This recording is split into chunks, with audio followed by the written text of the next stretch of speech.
In this episode, I interview my friend Jeremy, or Dude, it's Jeremy. He's a content creator on YouTube and a podcaster, but he's also an MK2 in the Coast Guard, or a machinery technician. We're going to be answering a lot of your guys' questions. So like, what does an MK do at a land unit, sea unit? What about, can MKs go to tactical law enforcement units? Can you go into the Coast Guard without any prior machinery technician knowledge and then come out and understand like how an engine and all this stuff works? Because these are longer interviews and we're answering a lot of questions, we'll include the timestamps in the description box as well as the playlist so you can keep up to date with every episode. With that being said, guys, hope you enjoy. Peace out.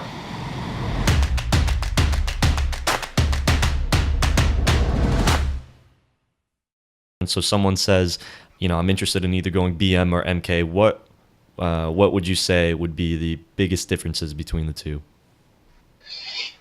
I think BMs and MKs are very they're very unique, but they also there's like a I guess if you picture like a Venn diagram, there's a huge aspect of our day-to-day lives or like our lives at work that are very similar.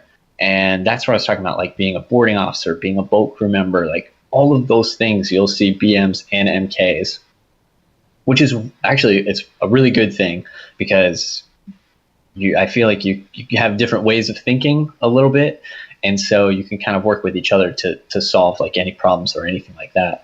And you just have like two different perspectives, but it's like that 50%, that other side, the boat goes out, everybody's doing very similar jobs. The boat comes back, MKs turn, to the shop to work on whatever.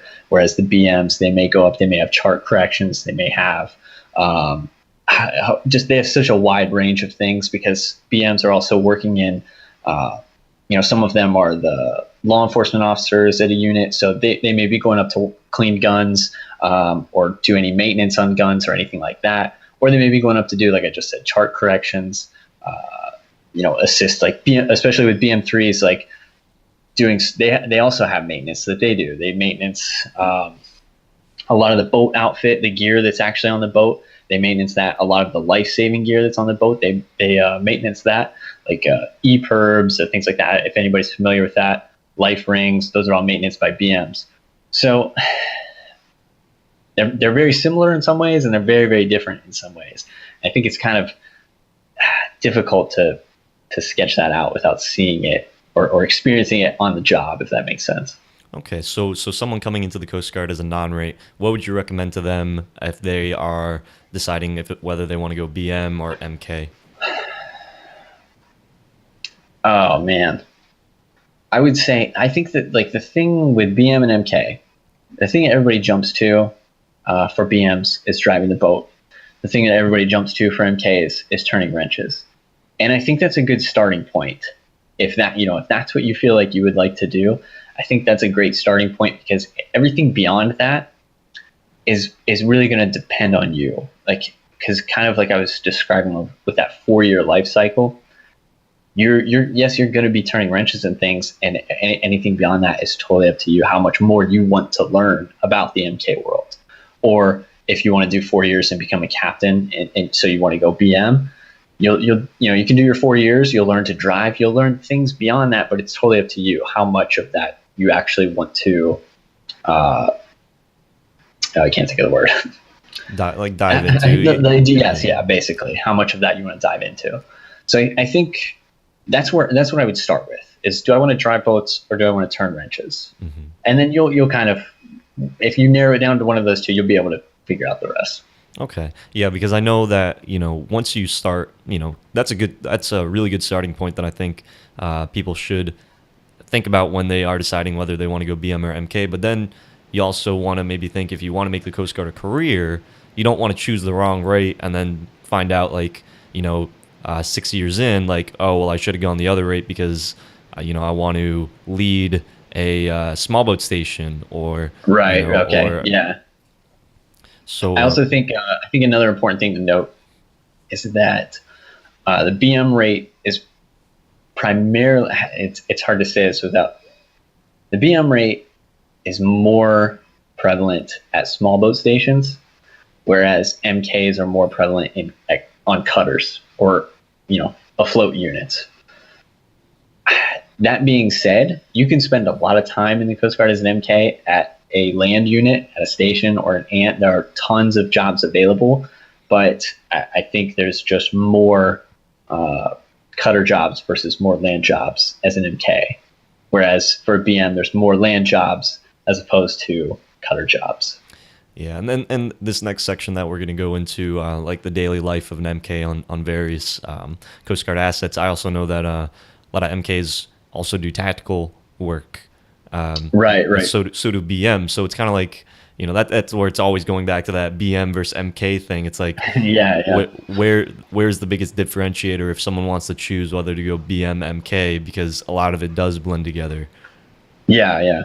And yeah, that's what I'm saying. Like if you can decide, do you want to drive boats, do you want to turn wrenches, everything else, you're going to get into either way. You know what I mean? Like law enforcement and things like that. You're going to get a taste of it.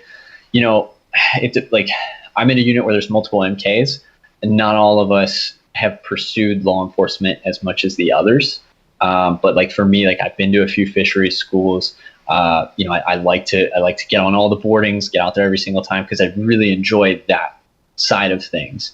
Whereas some other MKs that I've worked with showed little to no interest in that, and so their unit, wouldn't send them to schools or anything like that because they were more interested in the actual engineering, like the MK work at its core, if that makes sense. Okay. All right. So this next section, I just want to go into what is the daily life of an MK at these various types of units. So you've been on at an ANT and an 87. So let's just start with those. What's the daily life of an MK like on an 87?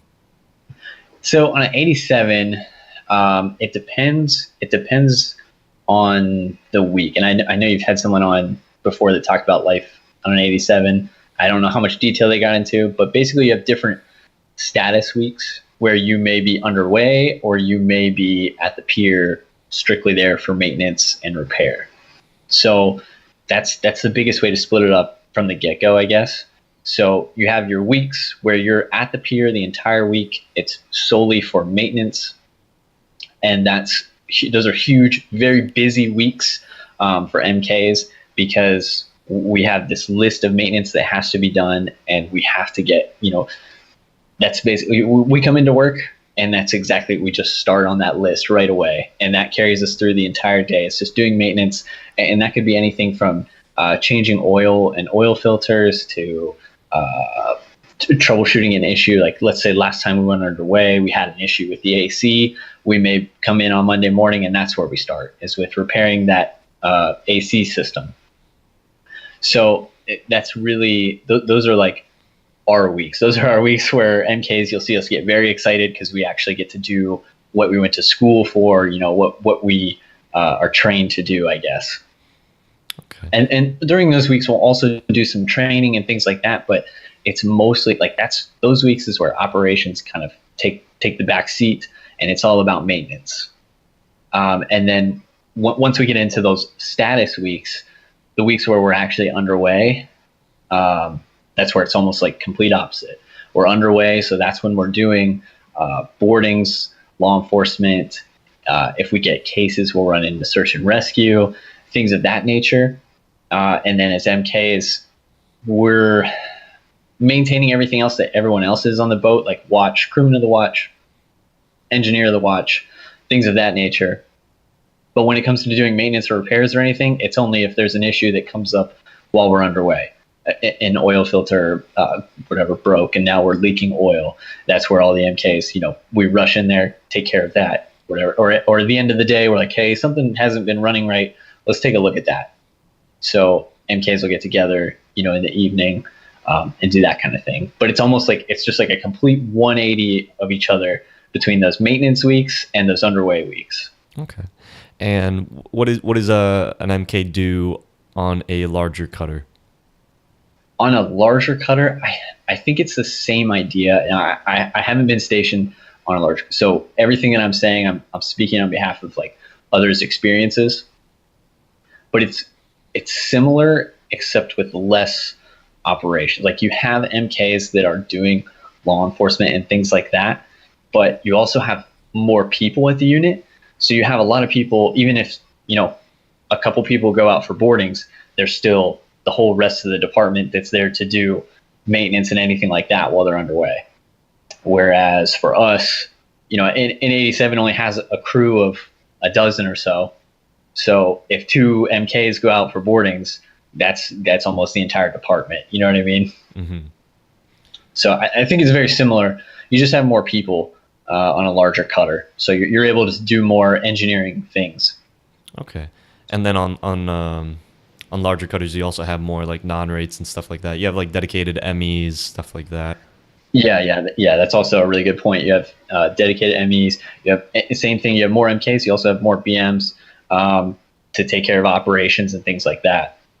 Because on a larger cutter, obviously, you have more intricate engines, more systems, larger systems. It just takes more hands all around to maintain. Would you say that on an 87, there's more responsibility to you as an MK than on a larger cutter, because you might have like a chief or maybe like an officer or something that might be in charge of the engineering department?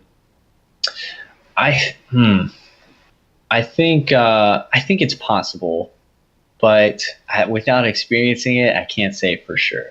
Because yes, I can attest that for us, if an issue comes up underway, there's only 3 of us, so we all have to go down there, and it's it takes all of us to fix whatever the problem is or to take care of it or whatever. And that's usually like our chief, our department head is part of that number too. He comes down there, and that's what's unique about an 87 is that you're working side as the MK3. I'm working side by side with chief, and with the EPO, the engineering petty officer. Like I'm handing him wrenches. We're doing everything together because we have so little manning. Like there's just not that many people on that boat. Whereas a bigger cutter, you've got multiple thirds, seconds, non-rates. You're not going to see your engineering petty officer running down to fix an oil leak or something like that, because you have so many other people capable of doing it. Hope you guys liked this interview. If you did and you found some of the information useful, do me a big favor and smash that thumbs button. Let me know that you are liking this and that I should keep on making these interviews. If you want to know more about what MKs do in the Coast Guard, check out this playlist right here or keep watching right here. Until next time, guys, peace out.